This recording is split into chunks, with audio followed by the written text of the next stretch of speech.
오늘 말씀은 로마서 11장 22절 말씀입니다. 한 절 말씀인데 같이 한번 읽도록 하겠습니다. 로마서 11장 22절 말씀입니다.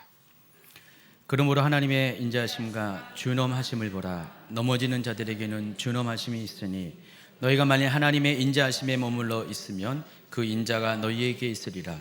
그렇지 않으면 너도 찍히는 바 되리라. 아멘. 우리 사회가에는 많은 그 논쟁들이 있습니다. 특히 해묵은 논쟁들이 있습니다. 무엇이 옳고 그름에 대해서 설왕설래 말이 많은 논쟁들이 있습니다. 그 중에 하나가 닭이 먼저냐 알이 먼저냐입니다. 여러분은 어떻게 생각하십니까? 닭이 먼저입니까? 알이 먼저입니까? 무조건 모르는 게 이럴 때 지혜로운 건가요? 근데 기독교인이라면 전혀 고민할 필요가 없습니다. 이 질문에 대한 성경의 답이 너무 쉽고 명확하기 때문에 그렇습니다. 당연히 닭이 먼저입니다. 왜냐하면 하나님은 절대로 알을 창조하지 않으셨어요. 하나님은 성체인 닭을 창조했습니다. 하나님이 세상을 창조하시고 모든 피조물을 만드실 때 동물과 또 식물과 곤충과 나다라는 새와 바다의 물고기를 만드실 때 하나님은 가장 완벽한 상태로 만드셨습니다. 가장 완전한 존재로 여러분도 만드셨습니다. 그렇기 때문에 아직 미숙한, 성숙하지 못한, 자라지 못한 그 상태로 만든 것이 아니라 가장 완전한 상태인 성체의 모습으로 여러분을 만드셨고 닭도 그렇게 만드셨습니다. 따라서 알이 먼저이지 않습니다. 절대로 닭이 먼저임을 여러분이 아시기 바랍니다. 이게 믿음의 차원만 그런 것이 아니라 실제로 과학자들은 이런 부분에 대해서 궁금한 게 많다 보니까 연구를 하더라고요. 그래서 이 부분에 대한 과학적인 증거도 있습니다. 10여 년 전에 조선일보에 나온 그런 기사를 제가 검색하면서 확인했는데 그 조선일보의 기사에서 2010년 7월 14일입니다. 궁금하신 분들은 2010년 7월 14일 조선일보 기사를 검색하시기 바랍니다. 영국의 두 유명한 대학 연구팀이 닭이 먼저라는 사실을 과학적으로 증명해냈다는 것을 기사에 실은 적이 있습니다. 제가 그 기사 내용을 잠깐 소개하겠습니다. 연구팀은 수포 컴퓨터를 통해 계란의 구조를 분석했다. 그리고 계란 형성 과정에 오버클레디딘 17이라는 단백질 성분이 필수적인 역할을 한다는 것을 찾아냈다. 그런데 이 단백질은 닭의 난소에서 발견된 성분과 동일했다. 즉 닭의 난소에서 발견된 단백질 성분이 있어야만 계란이 만들어질 수 있다는 사실을 밝혀낸 것이다. 셰피딜드의 콜린 프리먼 박사는 그동안 달걀이 먼저라고 생각해왔지만 마침내 닭이 먼저라는 것을 보여주는 과학적인 증거가 나왔다며 이 단백질 성분이 계란 형성 과정에 영향을 준다는 것은 예전에도 확인된 바 있지만 이번 연구를 통해 이 성분이 어떻게 계란 형성 과정에 작용하는지를 밝혀낼 수 있었다라고 말했다. 이런 기사가 있습니다. 오늘 주제가 닭과 알에 관한 것은 절대로 아닙니다. 단지 이 부분은 여러분의 이해를 돕기 위해서 좀 거쳐가는 예화인데 이와 같이 일반적인 사회에서도 해묵은 논쟁이 있는 것처럼 기독교 안에서도 그와 비슷하게 해묵은 논쟁이 있습니다. 무엇이 먼저인가라는 그런 논쟁이 있는데 그 중에 하나가 오늘 설교의 주제와 관련이 있습니다. 하나님의 공의와 궁율과의 관계입니다. 과연 무엇이 먼저냐? 무엇이 중요하냐? 무엇이 우선순위가 있느냐? 이 부분에 대한 사람들마다의 입장이 다릅니다. 질문하겠습니다. 정말로 여러분 생각이 어떤지. 여러분 중에 하나님의 궁율이 우선하다고 생각하시는 분 계십니까? 가볍게 손을 들으셨네요. 하나님의 공의가 더 중요하다고 생각하시는 분 계십니까? 이때 손을 잘 하셔야 돼. 갑자기 두 분이 턱에다가 손을 대가지고 제가 그러나 생각을 했는데 그건 아니죠. 하나님의 공의가 우선하다고 생각하는 분도 계실 것이고 하나님의 궁율이 더 중요하다고 생각하는 분도 계실 것입니다. 그래서 여러분이 이 궁금증 때문에 잘못되지 않으려고 미리 결론부터 얘기하고 너무 궁금해가지고 예배 시간 동안에 혼돈할까 봐 미리 결론부터 내리고 이 말씀을 풀어가도록 하겠습니다. 성경이 말하는 바에 의하면은요, 이 두 가지 중에 궁율이 먼저입니다. 그래서 마치 닭이 먼저 창조되었고 그 닭이 달걀을 낳는 것처럼 하나님의 긍휼이 또는 사랑이 결국 하나님의 공의를 만들어냈다라는 것입니다. 그러므로 하나님이 너무도 긍휼히 여기는 마음으로 여러분을 사랑하시기 때문에 그 사랑의 결과 여러분의 삶에 때때로 공의로 개입한다는 이 사실을 감사로 받아들이는 여러분이 되시기를 축원합니다. 그런데 하나님의 긍휼과 공의에 대한 확실한 이해가 없는 분들은 삶의 현장에서 마주치는 사건 가운데 이 둘 사이에서 고민한 경우가 종종 발생하게 됩니다. 여러분은 하나님을 아버지로 믿죠. 그분의 자녀됨을 믿고 있죠. 또 예수님을 따르는 그분의 제자인 것을 믿고 있죠. 자, 그런데 그 하나님과의 그 관계, 예수님과의 관계에는 분명한데 때때로 이 긍휼과 공의 사이에서 무엇에 우선적인 가치를 둘 것인가에 대한 좀 고민을 하게 됩니다. 특히 어떤 사건을 마주할 때마다 그것을 과연 긍휼로 처리해야 되는가 혹은 공의대로 결정해야 하는가에 대한 갈등을 하게 된다는 것입니다. 여러분의 경우는 어떤지 모르겠어요. 저조차도 이런 갈등을 할 때가 종종 있습니다. 제가 그냥 평범한 한 신앙인이라면은 이 부분에는 갈등이 상대적으로 적을 것 같은데 한 교회를 책임지고 있는 리더십의 이 정점에 있다 보니까 여러 가지 사건과 상황과 사람들에 대한 이 부분에 대한 그 고민들이 생길 수밖에 없습니다. 어느 순간은 실제적인 고민을 해야 되는 상황에 직면하게 된다는 것입니다. 더군다나 아까도 제가 질문을 한 바와 같이 사람마다 입장이 다 달라요. 어떤 분들은 공의에 대해서, 어떤 분들은 궁일에 대해서 생각하는 바가 각각 다르기 때문에 제가 어떤 선택을 하든 다른 한쪽은 만족할 수가 없어요. 불편해할 수밖에 없습니다. 그래서 이 부분에 대한 딜레마를 경험하게 됩니다. 닭이 먼저냐 알이 먼저냐에 대한 딜레마가 있는 것처럼 저 또한 공의가 먼저냐 궁일이 먼저냐, 특히 공의대로 행해야 되냐 궁일대로 다루어야 되냐, 이 부분에 대한 상황적인 딜레마가 생길 수밖에 없다는 것입니다. 그래서 한 사건을 두고, 같은 사건을 두고 사람들이 저에게 요구하는 바가 달라요. 목사님, 그 사람에 대해서 공의대로 처리해야 됩니다. 우리는 공동체고 이 공동체는, 하나님의 교회는 질서가 있고 하나님은 질서의 하나님입니다. 그래서 질서를 잡는 방식으로 공의대로 처리됩니다. 그래야지만 다른 사람이 동일한 잘못을 저지르지 않습니다 라고 저에게 조언하는 분이 계세요. 또 다른 분은요, 그래도 목사님은 그래도 캐릭터가 궁일 아닙니까? 전 몰랐는데 어느 분이 저한테 제 캐릭터가 궁일이래요. 그래서 목사님은 캐릭터가 궁일이니까 목사님 캐릭터대로 하셔야 됩니다 라고 말씀하시는 분이 있어요. 원래 저 캐릭터가 궁일은 아니거든요. 저도 상당히 날카로운 사람이고요, 공의에 대해서 굉장히 가치 부여를 하는 사람인데 어쩌다 보니까, 살다 보니까, 주님을 알다 보니까, 특히 목회를 하다 보니까 저도 모르게 그런 캐릭터로 바뀐 것 같아요. 그렇지만은 저 또한 지금도 현재도 그 두 가지 사이에서 딜레마를 느낄 때가 있고 갈등과 고민을 할 때가 종종 있다는 것입니다. 어쨌든 제가 생각하기에 두 가지 주장 모두 나름대로 일리가 있고 다 틀리지 않습니다. 그렇지만은 둘 중에 하나를 반드시 결정해야 되는 이런 상황이 올 때, 서로 다른 입장이기 때문에 어느 한쪽을 결정하면은 다른 한쪽은 만족하지 못하는 상황이 올 때, 그때는 어쩔 수 없이 이 선택의 문제에 있어서 딜레마를 경험할 수밖에 없다는 것입니다. 최근에 여러분이 너무도 잘 알고 있는 유명한 축구 선수 아버지와 관련된 어떤 사건이 벌어졌습니다. 누군지 대략 짐작하시죠?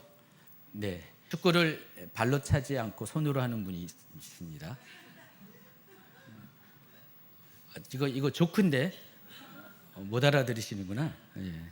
근데 그 선수의 아버지, 이제 감독님인데, 그 감독님이 운영하는 유소년 축구 교실에서 학생들을 처벌하는 문제로 인해서 어느 날 학부모부터 고소고발을 당하는 사건이 발생했습니다. 물론 최근에 결론이 났고 최종적으로는 300만 원이라는 벌금으로 이제 끝나게 됐어요. 비교적 가벼운 처벌로 끝나게 됐는데, 자, 이 일이 사회적인 이슈가 되었습니다. 그 학부모의 행동과 또 그 축구 교실 그 감독과 코치들의 행동이 과연 누가 옳은가에 대한 그런 서로 논쟁이 벌어지게 됐습니다. 근데 제가 보니까 거의 대부분의 사람들은 감독님 편을 들더라고요. 그분의 입장을 두둔하였고 오히려 그 고소한 학부모를 성토하고 학부모의 행동에 문제 제기를 하는 것을 많이 보았습니다. 그렇지만은 한편으로는 학부모의 입장도 고려해야 돼요. 왜냐하면은 어떤 객관적인 사실이 있는 거잖아요.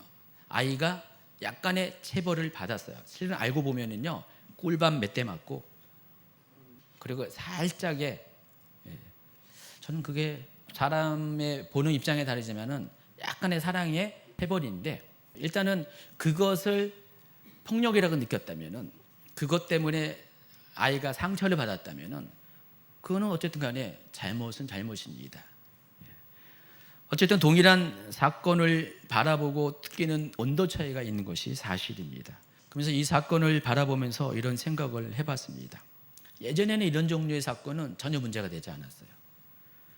여러분 지금 젊은 분들 말고 한 저와 비슷한 나이의 분들은 대부분 학교에서 뭘 경험했냐면요. 선생님들이 다짜고짜 엎드려 뻗쳐. 저 같은 건 중학교 때 학생이 학급에 70명이었는데 참 그 선생님도 대단해요. 나중에 그분이 무슨 교육감 비슷한 선거까지 나온 것 같은데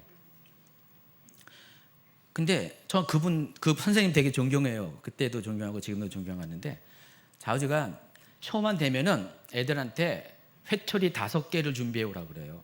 담임도 아니었어요. 사회 선생님이었는데 회초리 5개를 1인당 5개를 준비하래요. 그 1년 동안 그걸 가지고 뭐 할까요? 애들 때리는 겁니다. 그래서 재밌는 게 시험 보면은 100점 맞는 사람은 드물잖아요. 근데 100점 못 맞으면은 하나 틀린 때마다 한 대씩 무조건 한 대씩. 그래가지고 줄줄이 서가지고요 차례차례로 엉덩이 이렇게 회초리로 맞고 통과 그랬었어요.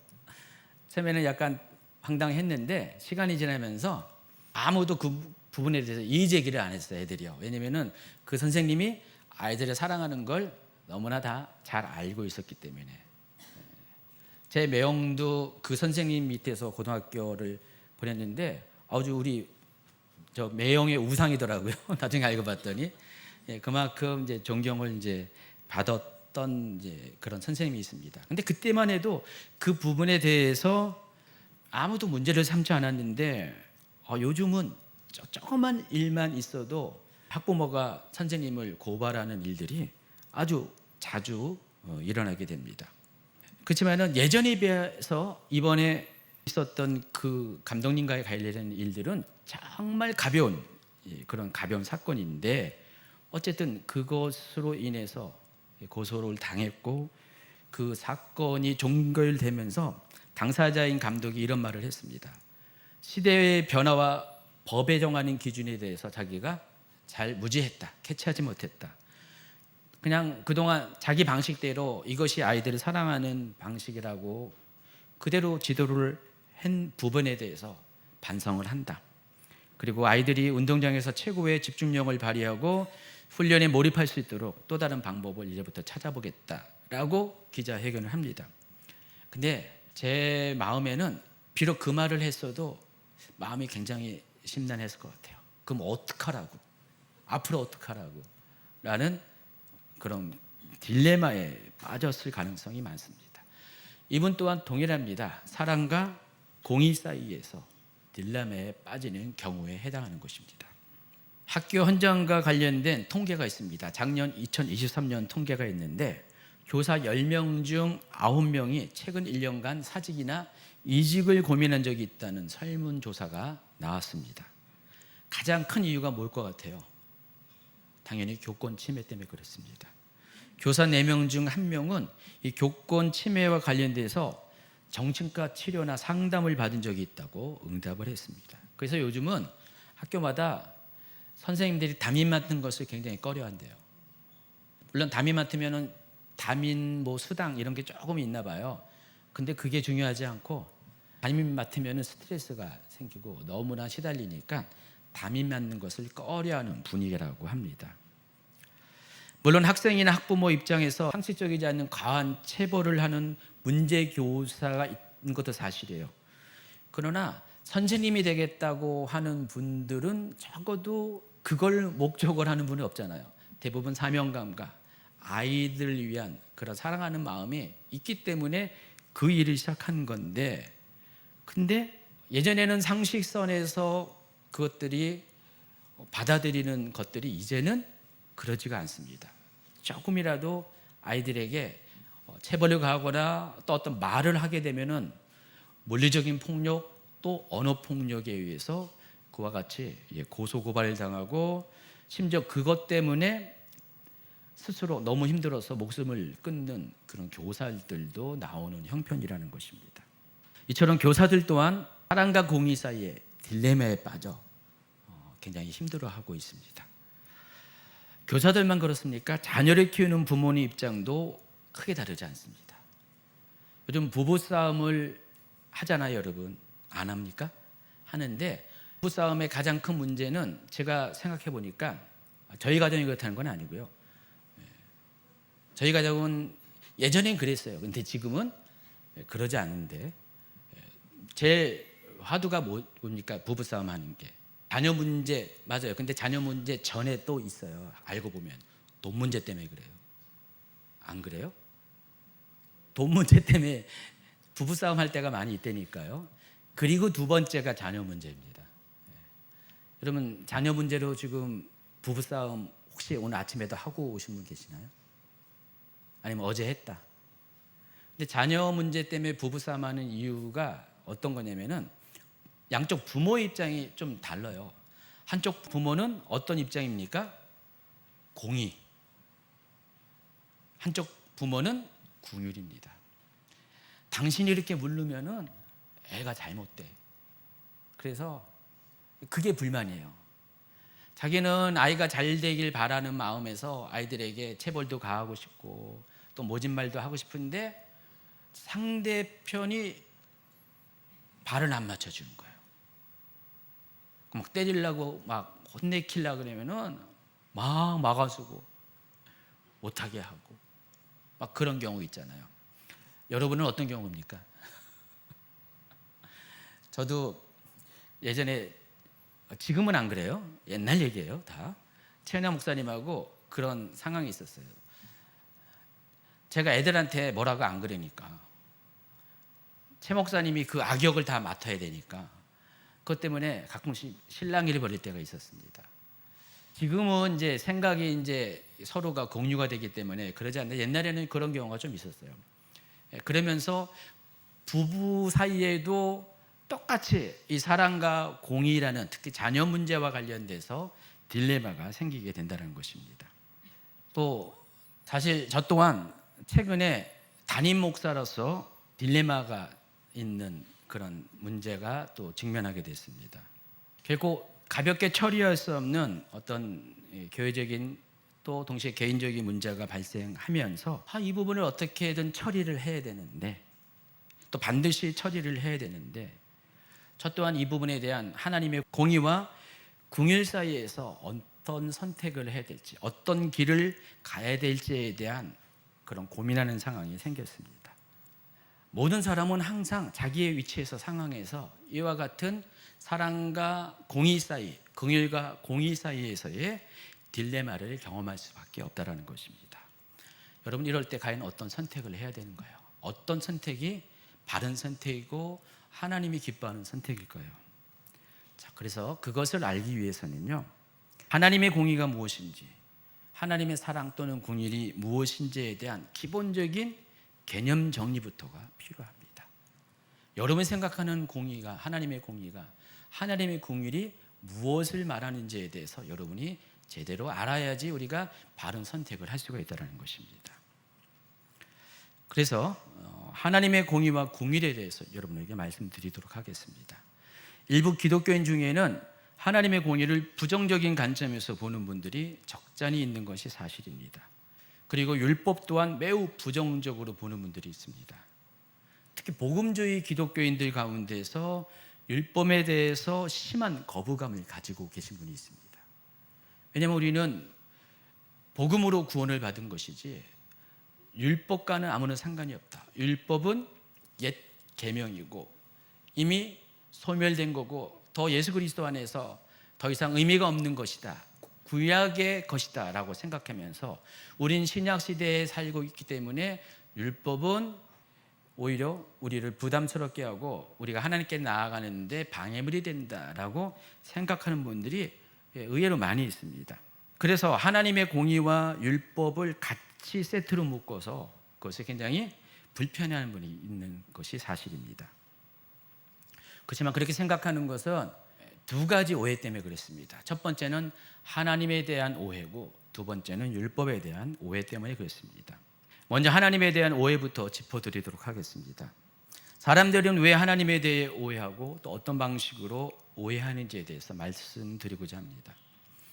여러분, 하나님의 공의에 대해서 생각하면 머릿속에 떠오르는 게 뭘까요? 여러분의 머릿속에 하나님의 공의라고 생각하면 어떤 단어가 떠오를까요? 심판이라고 했고요. 그 심판에 앞서서 진노가 있습니다. 여러분, 구약 성경을 보면은 하나님은 하나님의 공의를, 당신의 공의를 세우기 위해서 끝없이 진노하세요. 그리고 계속해서 심판을 경고하십니다. 구약 성경, 특히 선지서들의 대부분은 이와 같은 이야기들로 도배되듯이 되어 있습니다. 그렇지만 반드시 여러분이 알아야 할 것이 있습니다. 하나님이 진노와 심판에 대해서 말씀하신 건 분명 사실인데 그것만이 아니라는 것입니다. 그것이 끝이 아니라는 거예요. 진노와 심판이 하나님의 결말이 아니라는 사실입니다. 여러분이 주일교회 선지자들이 외치는 것의 결론을 살펴보면은 하나님은 진노와 심판을 넘어서 회복과 구원을 이야기하십니다. 그것이 하나님의 말씀의 종결이라는 것입니다. 그래서 구약 성경의 거의 대부분의 선지서들은 동일한 구성을 갖고 있어요. 그러니까 구조적으로 잘 살펴보면은 초반부, 중반부, 그리고 중반부 조금 넘어서는 거기까지, 그 분량까지 하나님의 진노하심에 대해서 이야기하고 그리고 하나님이 심판하실 것에 대한 경고를 이야기합니다. 그런데 그것을 그치는 것이 아니라 모든 거의 대부분의 선지서들은요, 그럼에도 불구하고 하나님께서 돌이키는 자에게, 회개하는 자에게 그들을 긍휼로 감사하시고 그들을 용서하시고 그들을 회복시키시고 마침내 하나님이 원하는 하나님의 목표점은 구원이라는 것을 모든 성경들이 그렇게 일괄적으로 말씀을 하고 있다는 것입니다. 그래서 이와 같은 사람들의 오해를 풀어주고자 예수님께서는 요한복음 3장에서 다음과 같은 말씀하십니다. 같이 여러분 잘 알고 있는 3장 16, 17절의 말씀을 읽도록 하겠습니다. 하나님이 세상을 이처럼 사랑하사 독생자를 주셨으니 이는 그를 믿는 자마다 멸망하지 않고 영생을 얻게 하려 하심이라. 하나님이 그 아들을 세상에 보내신 것은 세상을 심판하려 하심이 아니요 그로 말미암아 세상이 구원을 받게 하려 하심이라. 다시 한번 강조하면은요, 하나님의 뜻은 그를 믿는 자마다, 예수님을 믿는 자마다 멸망하지 않고 영생을 얻게 하는 것입니다. 하나님께서 예수님을 세상에 보내신 것은 세상을 심판하려 하심이 아니라 그로 말미암아 오히려 세상이 구원을 받게 하려 하심이라 그랬습니다. 이것이 여러분을 향한 하나님의 뜻이고 세상을 향한 하나님의 계획이라는 것입니다. 이처럼 진노와 회복 그리고 심판과 구원은 동전의 양면과 같아요. 그래서 하나님의 진노와 심판이 있어야만 회복과 구원도 있음을 아셔야 됩니다. 만약에 하나님이 진노하시지 않는다면 여러분은 어떻게 반응할까요? 사람들은 절대로 하나님을 두려워하지 않습니다. 사람들이 하나님을 두려워하는 이유는 하나님이 진노하시기 때문에 그렇습니다. 만약에 하나님이 심판을 이야기하지 않는다면 사람들은 죄에 대해서 당당할 것입니다. 죄의 결과는 분명히 사망인데, 멸망인데 그럼에도 불구하고 만약에 하나님이 긍휼만 이야기하고 심판에 대해서 경고하지 않으신다면 사람들은 죄에 대해서 당당하게 된다는 것입니다. 바로 이러한 이유 때문에 하나님은 진노하실 수밖에 없어요. 하나님은 심판을 경고하셔야만 한다는 것입니다. 그렇지만 하나님은 그것을 그치신 것이 아니라 동시에 회복을 요구하시고 또 모든 사람들이 구원받기를 원하신다는 것입니다. 그래서 구약 성경에서 이 하나님의 진노와 심판을 대변하는 그런 개념이 있습니다. 바로 하나님의 심판의 날이라는 의미인 여호와의 날이라는 게 있습니다. 그런데 이 여호와의 날은 양면성이 있다고 제가 수없이 말씀을 드렸어요. 한편에서는 이 여호와의 날은 심판의 날이고 동시에 이 날은 구원의 날이라는 것입니다. 그러나 사람들은 이런 하나님에 대해서 잘 알지 못하고 오해합니다. 그래서 어떤 사람들은 하나님 말씀에 순종하는 이유가 하나님의 진노를 피하기 위해서 혹은 심판당하지 않기 위해서 그저 두려운 마음으로 내키지 않으면서도 어쩔 수 없이 하나님의 말씀에 순종을 하려고 하는 사람들이 많이 있습니다. 과거에 유대인들이 율법적인 유대인들이 그랬고 오늘날도 꼭 유대인이 아니더라도 우리 중에 그런 사람들이 있는 것도 사실입니다. 그렇지만 문제는 그런 사람들의 눈에 비친 하나님의 공의는요 부정적일 수밖에 없습니다. 비록 하나님의 공의에 대해서 중요하게는 여기지만은 불편한 마음에서 그것을 바라본다라는 것입니다. 그래서 그런 사람들의 눈에 비친 하나님은 진노하시는 하나님, 불의를 절대로 용납하지 않으시는 분, 엄한 심판자의 모습으로만 비춰집니다. 여러분이 성장 과정에서 여러분이 경험한 부모님에 대한 이미지가 오늘날도 여러분의 부모로서의 그런 모습에 영향을 끼치고요. 또 하나님과의 관계에 있어서도 영향을 끼치는 것을 여러분이 알고 계십니다. 혹 여러분 자랄 때 여러분의 부모님이 엄한 부모님이었습니까? 여러분도 많은 경우 엄한 부모가 됩니다. 그리고 하나님에 대해서도요, 엄하신 하나님에 대한 이미지가 더 강하게 다가올 수밖에 없습니다. 그러나 여러분이 부모님이 정말 자애로우시고 한없이 여러분을 배려하고 사랑하시는 그런 부모님을 경험했다면 여러분 또한 그러한 삶을 살 것이고요. 그리고 하나님에 대한 여러분의 이미지 또한 그런 하나님을 그릴 수밖에 없습니다.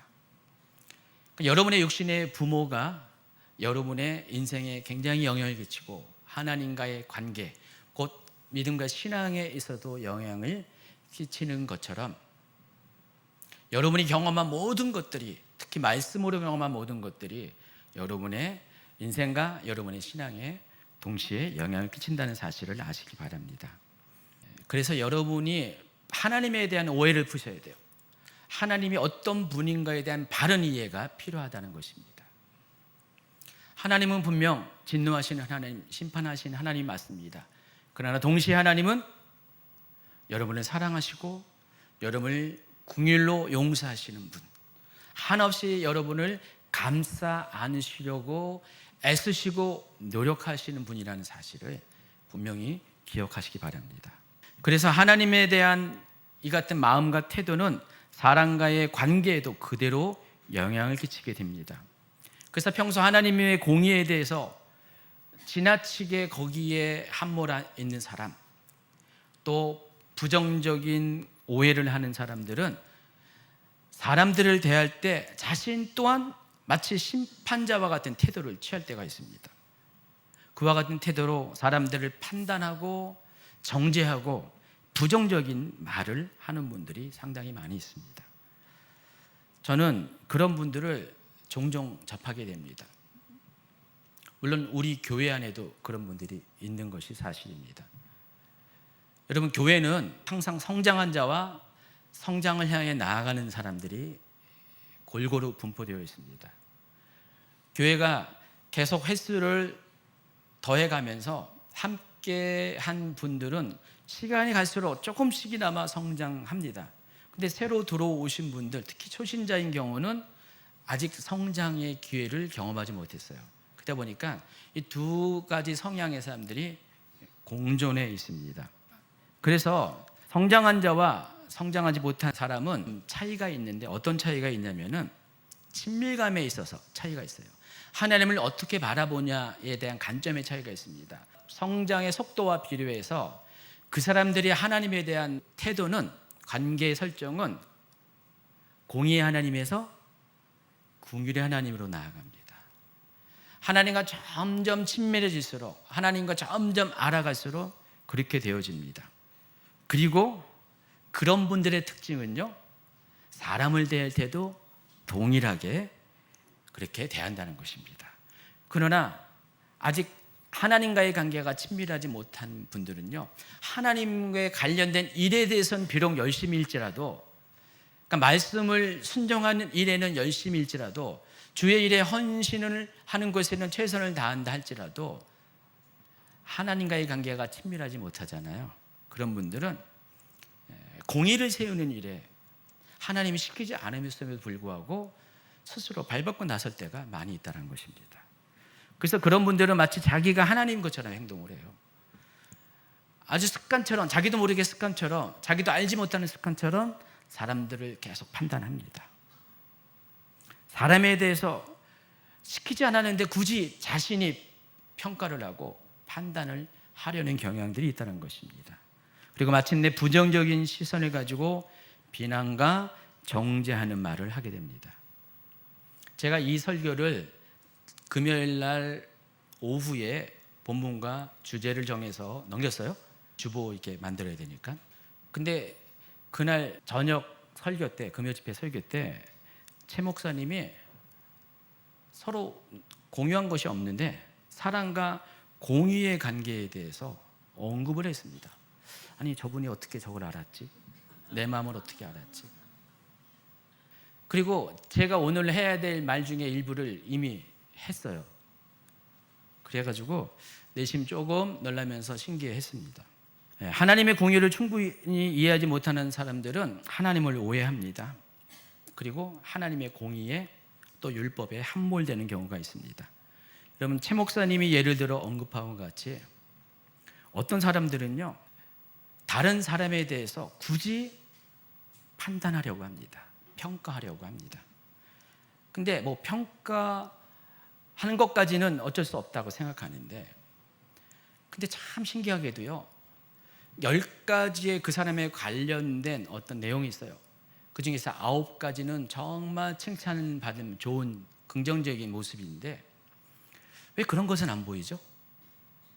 그것은 안 보이고 한 가지 부족하고 한 가지 실수하고 잘못한 것만 눈에 띄어요. 그리고 그것에 집중합니다. 왜 저 사람은 저렇지? 심지어 당사자한테 와가지고 그런 얘기도 하기도 하고요. 당사자한테 말하면 차라리 나은데 뒤에 가서 옆에 사람들한테 그 얘기를 막 해요. 그 사람에 대해서 어떻게 생각하냐 하면서, 여러분 주변에 혹시 그 사람에 대해서 어떻게 생각하는 사람 조심하시기 바랍니다.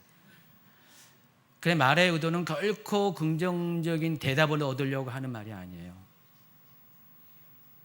동의를 얻은 것이에요. 내가 생각하는 것에 대해서 그 사람도, 상대방도 부정적인 말을 하면은 힘을 받으려고 하는 속 깊은 의도가, 자기도 모르게 그런 의도가 있기 때문에 그런 말을 합니다. 그런 분들이 있다면 조심하셔야 돼요. 그러나 하나님의 긍휼을 알고 하나님의 사랑을 체험하는 사람은요, 설령 9가지가 잘못됐더라도 한 가지에 주목합니다. 한 가지 잘하는 것, 한 가지 기특한 일에 주목을 합니다. 그래서 다른 것은 다 묻어두고요, 그 한 가지 일을 가지고 칭찬을 합니다. 여러분, 친부모와 계부모라고 하죠. 뭐 계부, 계모 차이가 뭡니까? 친부모는 9가지 잘못된 일들에 집중하는 것이 아니라 한 가지 잘하는 일에 집중하는 게 진짜 부모예요. 또 목자의 관계에서는 진짜 선한 목자죠. 근데 진짜 부모가 아닌 사람은 어떻게 해요? 나머지 9가지는 좋은데 한 가지 잘못한 것에 집중하는 사람이 참부모가 아닌 사람의 특징이라는 것입니다. 저는 목회하면서 이 부분에 대한 실제적인 경험들을 많이 하고 있습니다. 아까도 얘기했잖아요.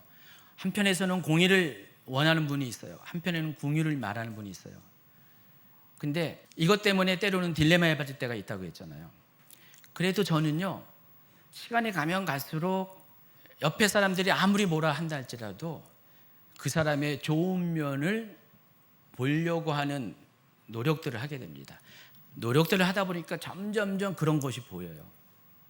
목사님, 그 사람 그렇게 놔두면 안 돼요. 목사님이 너무 물러가지고요, 저 무르지 않습니다. 알고 보면 단단해요. 저 뼈 있는 사람입니다. 제가 예전에 얼마나 날카로웠는데요. 얼마나 아주 분명했는데요. 물론 동시에 어떤 부드러움도 있겠죠. 근데 강한 면, 날카로운 면이 상대적으로 더 강했어요. 지금은 살이 더 펴가지고, 여러분 조심하십시오. 제가 살 빠지고 있으니까 혹시라도 옛날의 모습이 나올 수도 있는데, 근데 저는 점점 목회를 하면서 딴 건 몰라도 하나님과의 관계 안에서 점점 배워가는 것이, 그럼에도 불구하고 불쌍히 여기는 것, 품어주는 것. 만약에 저희 동역자 중에서 전도사님이 어떤 한 성도에 대해서 5 정도까지만 품어주면다면은 그분은 그분의 역량 안에서의 그게 한계예요. 그러나 저는 최소한 9가지는 품어줘야 된다. 그 마음을 갖고 있습니다. 그러니까 계속 품다 보니까 어떤 분들은 제가 답답해 보일 수가 있고요. 저 심지어 이런 말도 들었어요. 사람들이 목사님 그래요. 딴 사람들에게 하다가 말이 안 통하는데 목사님한테 가면 목사님이 다 오케이를 해가지고 목사님한테 가서 얘기하는 분이 있는 것 같아요. 알아요. 제가 모르는 거 아닙니다. 알면서도 그냥 그렇게 받아주는 겁니다. 근데 제 자신으로는 그게 그럴 수는 없죠. 근데 하나님을 알면 알수록 공의와 궁율이라는 이 2가지 속에서 무게중심이 자꾸만 궁율로 가는 것을 저도 어쩔 수가 없다라는 것입니다.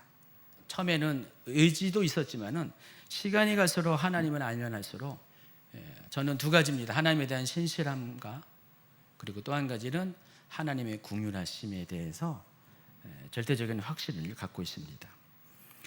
그렇지만은 그렇지 않은 분들은, 공의에 집중하는 분들은 어쩔 수 없이 자기도 모르게 9가지의 좋은 면은 다 뒤로 하고 1가지의 잘못된 면에 집중을 하게 된다는 것입니다. 그러면서 자기가 하나님 노릇을 하게 되는 경우가 있다는 것입니다. 그런 분들은 다음과 같은 야고보 사도의 겉면을 기억해야 됩니다.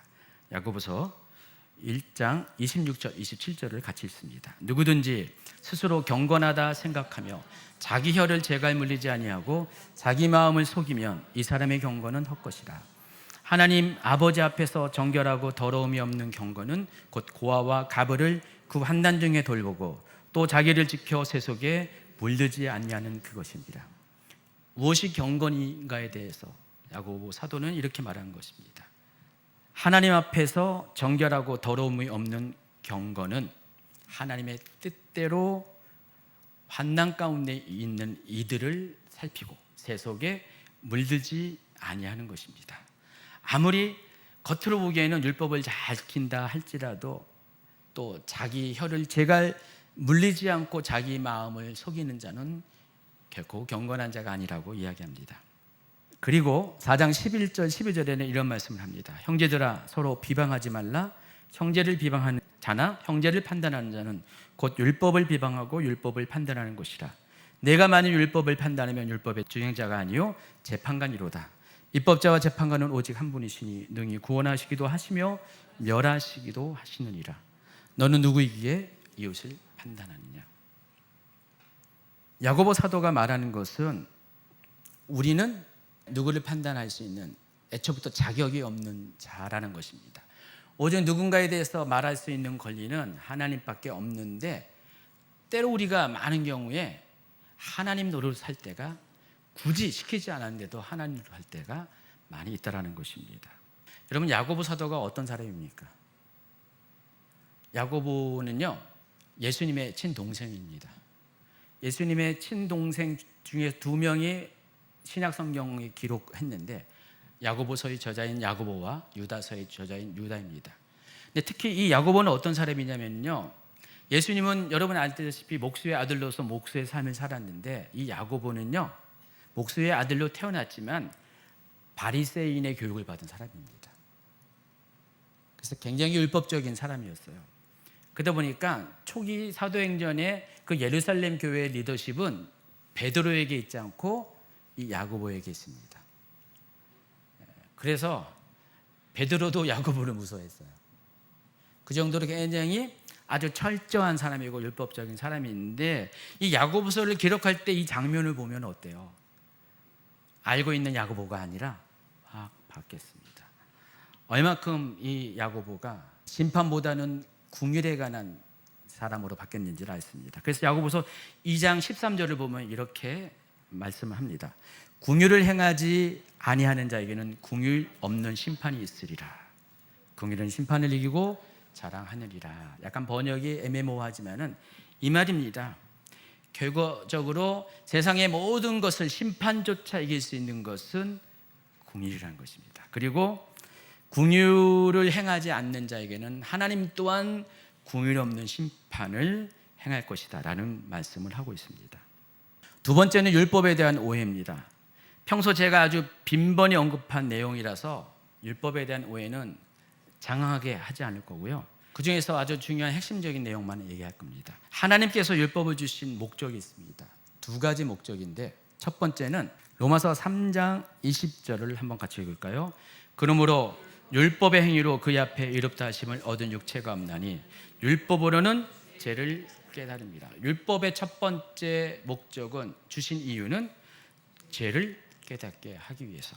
그래서 5장 13절도 보면은요, 죄가 율법 있기 전에도 세상에 있었으나 율법이 없었을 때에는 죄를 죄로 여기지 아니하였다 그랬습니다.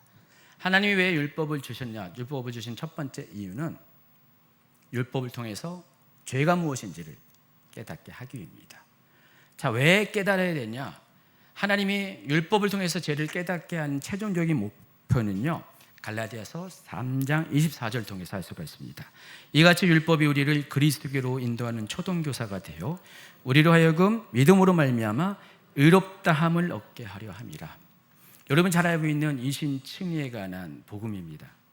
근데 여러분이 그냥 믿음으로 의롭다는 그것만 주목을 하는데 그 이전에 뭐가 있다고 했어요? 율법이 있다는 것입니다.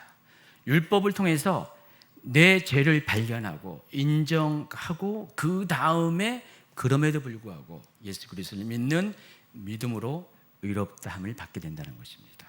그렇기 때문에 믿음에 이르기까지 인도하는 역할을 하는 것이 율법이라는 것입니다. 그러면 율법이 나쁜 것입니까? 악한 것입니까? 버려야 됩니까? 그렇지 않습니다. 율법도 하나님이 주신 것이고 선하신 하나님이 주신 것이기에 율법 또한 선한 것임을 여러분이 다시 한번 생각을 하셔야 됩니다. 또 하나님께서 율법을 주신 두 번째 이유는요, 죄를 깨닫게 하는 것과 동시에 죄로 인한 형벌의 기준과 한계를 두시고자 하나님께서는 율법을 주셨습니다. 만약에 율법이 없다면은, 법이 없다면은요, 누가 잘못했을 때 정말 재판관의 마음대로 사람이 결정하는 대로 정말 작은 일을 했는데 큰 징계를 할 수가 있어요. 큰 잘못을 했는데 솜방망이만한 가벼운 징계를 할 수가 있습니다. 사람에 따라서 다 달라요. 상황에 따라 달라요. 근데 법이 있으면 어떻게 해요? 법대로 하잖아요. 법이 정한 형량대로 합니다. 동시에 뭐예요?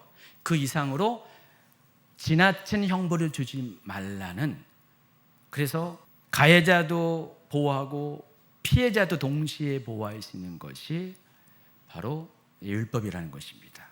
법의 형량을 말하는 것입니다. 하나님께서 그와 같은 목적으로 이 율법을 주셨어요. 그래서 율법은 예방법과 형법이라는 두 가지 목적을 가지고 생겨난 것입니다. 죄의 기준을 정하고 그로 말미암아 사람이 죄를 짓지 못하도록 경계를 서게 하고, 그리고 자기가 지은 죄 이상으로 형벌을 받지 않게 하기 위한 목적으로 주어진 것이 율법이라는 것입니다. 자, 그런데 율법은 거기까지가 한계예요. 율법으로 그렇다고 해서 구원을 받게 하는 것은 아니라는 것입니다.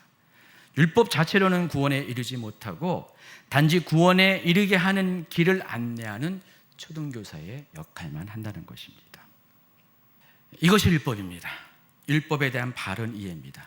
어쨌든 율법은 하나님께서 선한 목적으로 여러분을 위해서 주신 것이고, 그래서 율법에 대해서 오해를 할 때 하나님에 대해서도 오해를 할 수 있기 때문에 이 부분에 대한 바른 교통정리가 필요합니다.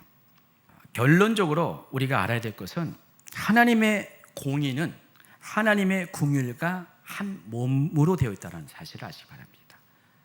우리는 때로는 하나님의 한 면만 봐요. 그러나 하나님은 양면성을 갖고 있고 그 양면성이 또 하나의 얼굴입니다. 그래서 공의와 긍휼은 마치 동전의 양면과 같습니다. 그리고 하나님의 공의의 출발은 하나님의 긍휼로부터 시작된다는 사실을 여러분이 아시기 바랍니다. 하나님이 왜 공의로운 하나님이 되셔야 되는지, 그 이유가 하나님이 긍휼하는 하나님이기 때문에 그렇다는 것입니다. 하나님이 여러분을 너무나 사랑하시기 때문에 하나님은 할 수 없이 공의의 하나님으로 세상 가운데 자신을 나타내 볼 수밖에 없다라는 것입니다. 그래서 제가 사랑이 깊어질수록 저 또한 그런 걸 많이 느껴요.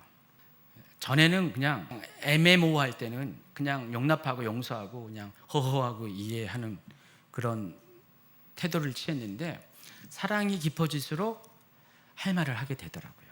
꼭 필요 있는 말, 뼈 있는 말을 하게 되더라고요. 혹시 제가 오늘 말하는 거에 뼈의 단단함을 느낀 분 계십니까? 그냥 사랑만 느꼈어요? 아마 뼈의 단단함을 느낀 분이 계실 것 같은데, 목사님이 위로하고 격려하는 말, 좋은 말씀을 하는 것 같은데 왜 이렇게 찔리지? 왜 뭐 이상하네? 약간 애매모호한 감정이 드는 분이 계실 것입니다. 실은 진정한 사랑은요, 긍휼이라는 그 거도 안에 뼈 있는 공의를 같이 가는 것이 진정한 사랑인 것 같습니다. 자, 그와 같은 측면에서 오늘 본문 말씀 굉장히 중요합니다. 쉬운 성경으로 오늘 본문 말씀을 한 번 더 읽습니다. 그러므로 하나님의 인자하심과 엄격하심을 깊이 생각하십시오. 넘어진 사람들에게는 하나님의 엄격하심을, 여러분에게는 하나님의 인자하심을 보이셨습니다. 여러분이 계속해서 하나님의 인자하심에 머물러 있으면 하나님께서도 인자함을 베푸실 것입니다. 만일 하나님의 인자하심에 계속 머물러 있지 않으면 여러분도 잘리게 될 것입니다. 잘린다는 말이 잘리는 겁니다. 포도나무 가지에서 잘려져 나간 것처럼, 하나님의 구원에서 잘려나가는 것처럼 제가 일부러 잘린다는 말을 했습니다. 그래서 여러분 여기 첫 소절에 보면은 그렇기 때문에 하나님의 인자하심과 엄격하심을 깊이 생각해 보라고 그랬습니다. 제가 지금까지 한 말이 그거예요. 그렇기 때문에 하나님의 긍휼과 하나님의 공의를 한 번 더 깊이 생각해 보시기 바랍니다. 그러면 어떤 사실을 발견하냐? 하나님께서는 죄로 인해 넘어진 자들에게는 하나님의 공의를 나타내신 분이라는 것.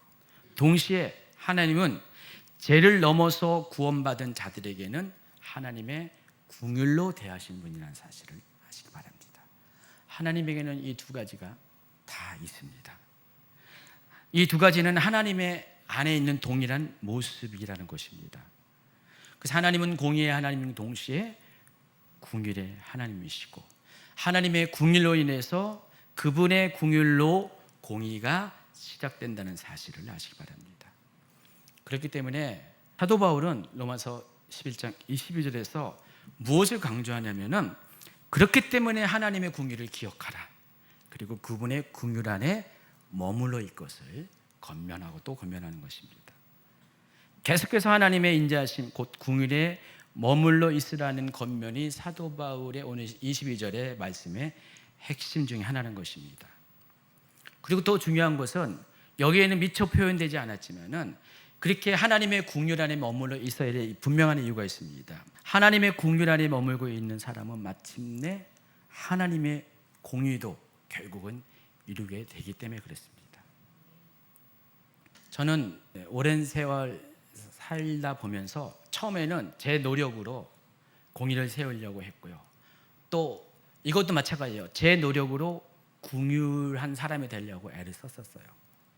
그런데 언젠가부터 제가 뭘 깨달았냐면은 이 공의를 세우는 것도 그렇고 궁휼을 베푸는 것도 내 노력으로 되는 것이 아니라는 것을 많이 깨닫게 됩니다. 그러면서 어떤 결론에 이르냐면은 그렇기 때문에 내가 하나님을 더 깊이 알아야 된다. 하나님과의 관계가 더 친밀감으로 들어가야 된다라는 것들을 많이 깨닫게 됩니다. 여러분, 왜 사람이 하나님을 오해합니까? 왜 사람과 사람 사이에 오해가 있고 다툼이 있습니까? 결국은 친밀감의 문제예요. 사람이 하나님에 대해서 잘 모르기 때문에, 하나님과 친하지 않기 때문에, 하나님이 어떤 분이라는 것에 대한 깊은 이해가 없기 때문에 어떨 때는 하나님을 이해하고 또 어떤 때는 하나님을 원망할 수밖에 없어요.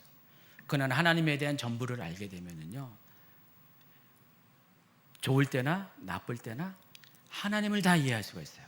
하나님의 마음이 이래서 나에게 이런 환난도 주시고 어려움도 주시고 징계도 주시고 심지어 심판까지 하시는구나, 이런 것들을 우리는 이해할 수가 있어요. 그러면 하나님에 대해서 원망하지 않습니다. 하나님이 하시는 것에 대해서 오히려 기대를 해요. 혹 여러분의 삶 가운데 고난이 닥치면은 그 고난 너머에서 일하시는 하나님의 따스한 얼굴을 보면서 하나님이 행하실 것에, 베푸실 것에 대한 기대를 가질 수가 있습니다. 그래서 여러분, 그 정도까지는 되지 않았을까요? 근데 참 희한하게 그러면 동시에 우리가 같이 따라가야 될 것이 사람에 대해서도 그렇게 돼야 되는데 사람에 대해서는 또 다르게 생각하는 분들이 있어요. 여러분이 왜 사람을 판단하고 정죄하고 비난하고 부정적인 말을 하게 될까요? 사람에 대해서 몰라서 그래요.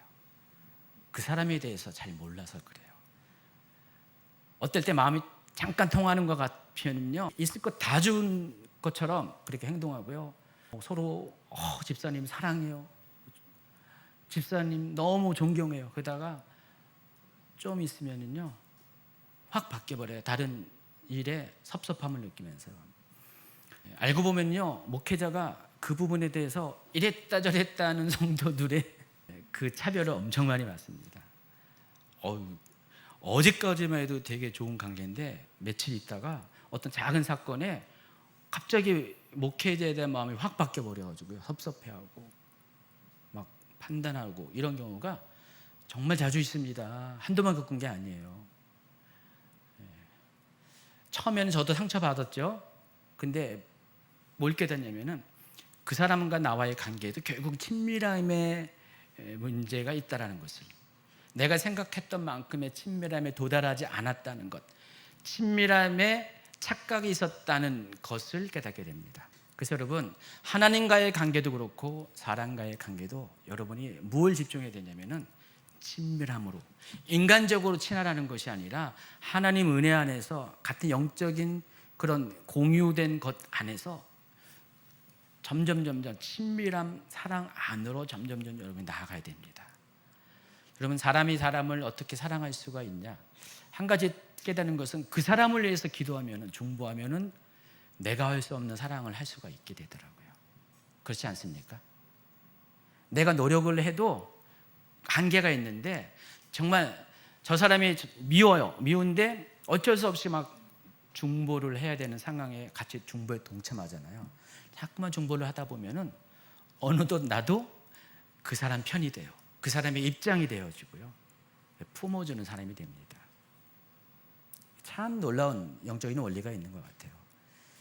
그래서 예수님도 마태복음 18장에서 계속 그 일을 강조하고 있는 거예요. 마태복음 18장 전체 주제가 용서인데 그 중간에 딱 중앙에 뭐가 껴 있습니까? 기도해 가는 것이 끼어 있어요. 여러분이 만약에 합심하여 기도하면 여러분이 매면은 하늘에서도 매게 할 것이고, 여러분이 풀면, 기도로 풀면 하늘에서도 풀어지게 할 것이나, 그 내용이 용서라는 전체 챕터의 중간에 딱 끼어 있어요. 가장 큰 사랑은 결국은 뭐예요? 중보의 기도라는 사실을 알 수가 있습니다. 여러분, 누가 여러분이 힘들게 하고 아주 괴롭히잖아요. 그때부터 여러분이 결단해요. 중보하리라. 기도하리라. 그러면은 점점 바뀌게 돼요. 없던 정도 들어요. 어떤 정도 들어서. 근데 가장 사랑과 반대되는 게 뭐예요? 무관심이잖아요. 외면이잖아요. 자꾸만 외면하다 보면은 어느 순간에 작은 사건 안에 판단과 비난의 말을 하는 자기 자신을 보게 된다는 것입니다. 그래서 우리는 하나님과의 더 친밀한 관계와 마찬가지로 사람과 사람 사이에도 기도를 통한 더 친밀한 관계 안으로 깊이 나아가야 된다는 것입니다. 이것이 궁율과 공의 사이의 딜레마를 해결할 수 있는 유일한 방법이고 확실한 방법이라는 것입니다. 서로 친밀한 관계 안에서 서로를 깊이 이해할 수 있다면 우리는 공의가 가져다 주는 판단과 정죄로부터 해방될 수가 있고요.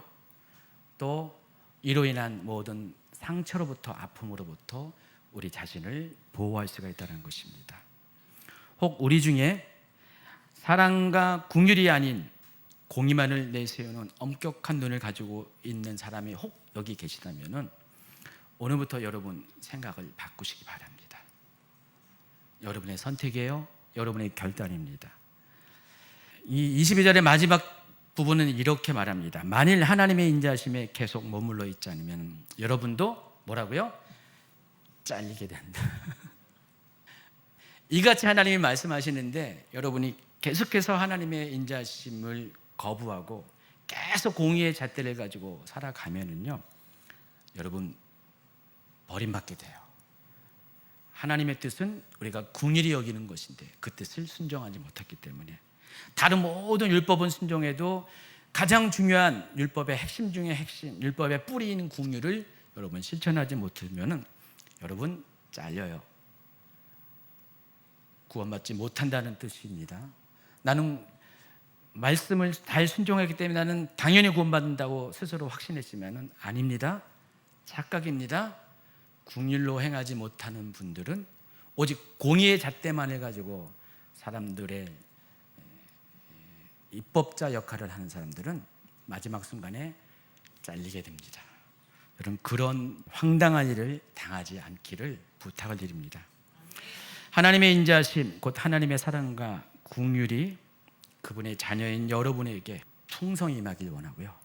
여러분 안에서 여러분이 하나님의 자녀인 증거들이 그걸 통하여서 나타나는 삶을 살기를 예수님의 이름으로 축원합니다.